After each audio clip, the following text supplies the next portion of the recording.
Derecho Internacional. Primera entrega del proyecto, Manuel Armando Hernández Moguel. Aspectos generales del derecho internacional público. El origen del derecho internacional público data de finales del siglo XIX, sobre todo cuando acabó la Segunda Guerra Mundial, donde se buscó crear ordenamientos entre los países para evitar las atrocidades realizadas con anterioridad. Sin embargo, la mayoría de los autores mencionan que el antecedente más antiguo que se tiene del Tratado de la Alianza entre el faraón Ramsés II y el rey de los hititas, o también llamado Tratado de Perlal, el cual fue firmado en 1922 a.C. A lo largo de los tiempos se ha visto un avance dentro del derecho internacional, si bien como mencionamos anteriormente existen ciertas situaciones en las que se ha acentuado más la forma de buscar concordancia dentro de los estados para la búsqueda de la paz y la armonía dentro de estos. Tenemos una línea de tiempo que nos habla de la evolución del derecho internacional público. En 1648 se firma el Tratado de Westfalia, en 1713 el Tratado de Utrecht, en 1815 el Congreso de Viena, de 1914 a 1918 pues, ocurre la Guerra Mundial, y en 1945 la creación de la Organización de las Naciones Unidas. El concepto de derecho internacional público se puede generalizar como aquella rama del derecho que regula el comportamiento de los estados. Es decir, el derecho internacional público es la rama del derecho que regula las relaciones entre los estados, mediante la creación de instrumentos internacionales que designan la comunidad internacional. Objetivo del derecho internacional público. Se pueden dar diferentes vertientes sobre el objeto o la finalidad que persigue el derecho internacional público, pero principalmente nos menciona que la finalidad es poder asegurar que haya paz y seguridad internacional mediante la modelación y creación de normas o lineamientos internacionales que se realizan a través del derecho internacional. Fuentes de derecho internacional público. Los principios del derecho. Los principios generales del derecho constituyen las pautas de toda una norma jurídica, ya sean generales o particulares. Las normas imperativas. Normas que son de carácter obligatorio para todos los estados, que se da a través de la historia, la doctrina, la jurisprudencia y la opinión de los estados. Las características de las normas Wiscogen son, constituyen un orden público internacional, son universales, protegen el interés común de la comunidad internacional, constituyen el derecho coactivo, pertinitorio y imperativo, sancionan con la nulidad toda norma derogada, son supremas y limitan la autonomía de la voluntad de los estados. La delegación de competencias estatales, supranacionales son supranacionales, da origen a las organizaciones internacionales que constituyen el último paso en la evolución de las formas de cooperación. Tratados internacionales. El principio de pacta sunt servanda, que vagamente traducido como lo que acordado es obligatorio, se encuentra estipulado en el artículo 26 de la Convención de Viena sobre los tratados, los cuales establece que todo tratado de vigor obliga a las partes y deben ser cumplidos por ellas de buena fe. Costumbre internacional. La costumbre internacional puede ser denominada como aquella prueba de una práctica generalmente aceptada como derecho, es decir, son aquellas tendencias que generalmente son aceptadas por la mayoría de los estados. Soberanía y el derecho internacional público. El hombre conforme fue evolucionando tuvo la necesidad de restringir su libertad y crear una libertad colectiva. Una vez que dicho individuo cede su libertad y forma una libertad colectiva, es cuando un ser humano forma parte de una colectividad ya organizada y evolucionada. Los estados es un ente superior a cualquier otro punto y es producto de la colectividad que nosotros creamos. Está integrado por los elementos siguientes: población, territorio, gobierno y soberanía. Definición de soberanía. El Estado es el titular del poder que se le ha sido conferido por los gobernados que lo conforman. Es por eso que se puede decir que es el soberano. Caracteres de la soberanía. Es inalienable, es imprescriptible, es única y indivisible. Diferentes criterios acerca de la soberanía del Estado. Teoría originaria de la soberanía es una colectividad soberánicamente única cuando dentro de sus límites actúa determinada por su propia voluntad. El concepto de soberanía como problema jurídico y político, independencia entre los pueblos del mundo y la sociedad política que había alcanzado un nivel alto de desarrollo del Estado moderno.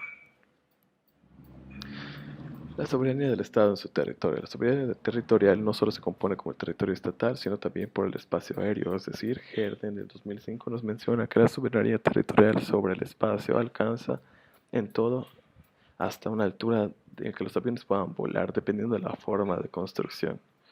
De construcción, sí, de 20 a 25 millas. Adquisición de la potestad soberana sobre el territorio. ¿Qué necesitamos? Pues básicamente la ocupación, o sea, la adquisición originaria, la cesión, la adquisición por prescripción, la adjudicación o la anexión. Soberanía y la no intervención. Gómez Robledo en 1993 nos menciona que si los estados son soberanos, esto es, si no existe ninguna autoridad jurídica que les sea superior, se dice entonces que son iguales entre sí. Responsabilidad internacional de los estados. Concepto de la responsabilidad internacional. La responsabilidad internacional se puede entender cuando un estado realiza un acto ilícito en contra de otro e incurre en violación, misma que trae consecuencias jurídicas. Naturaleza jurídica de la responsabilidad. En ese sentido, lo que se menciona sobre Eduardo Jiménez Agreacha dice: siempre que se viola un deber establecido en cualquier regla de derecho internacional, ya sea por acción o por omisión, automáticamente surge una relación jurídica nueva. Esta relación se establece entre el sujeto, el cual es imputable al acto y que debe responder mediante una reparación, y el sujeto que tiene derecho de reclamar la reparación por el incumplimiento de la obligación. Las teorías sobre la responsabilidad internacional del Estado pueden variar dependiendo de la gravedad del daño que sea causado entre los sujetos de derecho internacional. Y tenemos dos teorías de la responsabilidad del derecho internacional del Estado. La teoría de la falta y la teoría de la responsabilidad objetiva. La responsabilidad de la falta es la responsabilidad del Estado que queda suspendida al hecho de que cometa una falta. Y la teoría de responsabilidad subjetiva se basa en el hecho de que un Estado reciba un daño y de que ese daño tenga un nexo casual con un agente de sujeto derecho internacional produciendo una violación a dicho decreto. Los elementos de la responsabilidad internacional son tres: la conducta ilícita, la imputabilidad y la existencia de un daño. Diferentes clases de responsabilidad internacional. Se puede decir que existen dos clases de responsabilidad internacional, para lo que Monroy nos menciona que estas pueden ser divididas en dos: crimen internacional y delitos internacionales. Responsabilidad por actos del Estado. Pues la responsabilidad internacional se genera por actos o omisiones realizadas por un Estado que deriva una violación o un marco de derecho internacional. Estos pueden ser los siguientes tipos: ejecutivos, legislativos y judiciales. Responsabilidad por actos del Estado. Responsabilidad por actos ejecutivos. Nos habla sobre que pueden ser imputable al Estado cualquier violación de los derechos reconocidos ejecutada por un acto del poder público o de personas que actúan de manera oficial para el poder público. Responsabilidad por actos legislativos. Todos los estados están obligados a armonizar sus leyes y ordenamientos internos de cualquiera de los instrumentos internacionales, por lo que esos deben dictar medidas que no contravengan de dichos ordenamientos internacionales. Y por último, la responsabilidad de los actos judiciales. Nos menciona que existen tres supuestos, los cuales son los actos de o decisiones de los órganos jurídicos internos, denegación de la justicia y toda violación de los derechos humanos que vulnere la manifestante ámbito interno. Responsabilidad de los organismos. La Comisión de Derechos Humanos aprobó 63 decisiones. Organizaciones. Los sujetos de derecho internacional público. Dentro del derecho se pueden decir que la persona es el sujeto del mismo, ya que se puede ser susceptible de tener derechos y obligaciones. Esta persona puede ser un individuo o una persona moral. Existen dos tipos de sujetos del derecho internacional público: sujetos típicos y atípicos. Los típicos no se encuentran sometidos a sus restricciones al respeto de los derechos y deberes, y los atípicos se encuentran limitados en su personalidad jurídica del derecho internacional. Elementos del Estado. Son tres: población, territorio y gobierno. Clasificación de los estados. Domínguez nos menciona que los estados se pueden clasificar en dos, en estados sanitarios y por estados compuestos, y por lo que nos menciona varias definiciones establecidas por algunos autores reconocidos como los cuales son, etcétera. Aquí tenemos una imagen que nos representa cómo puede estar formado. Individuo como sujeto del derecho internacional público. Nos menciona que es una de las características que se prestan dentro del derecho internacional público contemporáneo es el afianzamiento de la subjetividad jurídica del individuo. Al principio solo se podía entender como sujetos del derecho internacional los estados o las propias organizaciones internacionales. Pérez León nos menciona dos situaciones o actos jurídicos internacionales que han sido fundamentales o relevantes para el cambio de la subjetividad jurídica internacional general a particular, entre las cuales están la sentencia del Tribunal Militar Internacional de Nuremberg y la opinión consultiva de la Corte Internacional de Derechos de Justicia sobre la reparación de los daños sufridos al servicio de la ONU. La persona moral como sujeto de derecho internacional. Es importante mencionar que se considera el Estado como principal figura de la persona moral. Sin embargo, existen empresas morales que tienen carácter de transnacionales que pueden ser consideradas como sujetos de derecho internacional público. Aquí tenemos algunas marcas. El Vaticano. Si bien sabemos que los estados son el sujeto de derecho internacional por excelencia, aunque existen otros entes que son también sujetos del derecho internacional, por lo cual tienen deberes y obligaciones sobre la regulación de instrumentos internacionales. El Vaticano es un ente con la especial misión de servir de base territorial a otro, la Santa Sede, y en el cual se dan elementos que caracterizan al Estado y que en el derecho internacional toma la base de la subjetividad internacional de este. Las minorías nacionales. No existe una definición, un concepto específico para las minorías nacionales dentro de los instrumentos internacionales en el derecho internacional como tal, pero sí se encuentran protegidos por los grupos que conforman las minorías.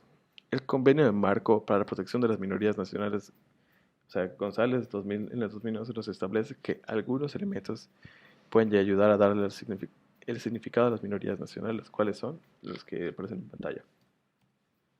La Cruz Roja Internacional se encuentra como uno de los sujetos atípicos de derecho internacional, ya que este no cuenta con la personalidad jurídica propia, similares a los estados, es decir, población, territorio y gobierno. El Comité Internacional de la Cruz Roja tiene sus lineamientos basados en la función de los convenios de 1949 y además ordenamientos relativos al derecho internacional humanitario. Los refugiados. La Convención sobre el Estatuto de los Refugiados de 1955, en su artículo 1, menciona que el refugiado es aquella persona que, debido a fundados temores, debe de ser perseguida por motivos de raza, religión, nacionalidad, pertenencia a determinado grupo social u opiniones políticas, se encuentra fuera del país de nacionalidad y no pueda, o a causa de dichos temores, no quiera acogerse a la protección de tal país, o que, careciendo de su racionalidad y hallándose a consecuencia de tales acontecimientos fuera del país, donde antes tuviera su residencia habitual, no pueda, a causa de dichos temores, o no quiera regresar a él. El refugiado también goza de principios de no refoulement o prohibición de expulsión y de devolución, ya que de acuerdo al artículo 33 de la Convención de 1955, ningún Estado contratante podrá, por expulsión o devolución, poner en modo alguno a un refugiado en las fronteras de territorios donde su vida o libertad peligre por causa de su raza, religión, nacionalidad, pertenencia a un determinado grupo social o sus opiniones políticas. Y aquí tenemos una imagen de los refugiados. Y con esto termino esta presentación. Muchas gracias por escuchar. Hasta luego.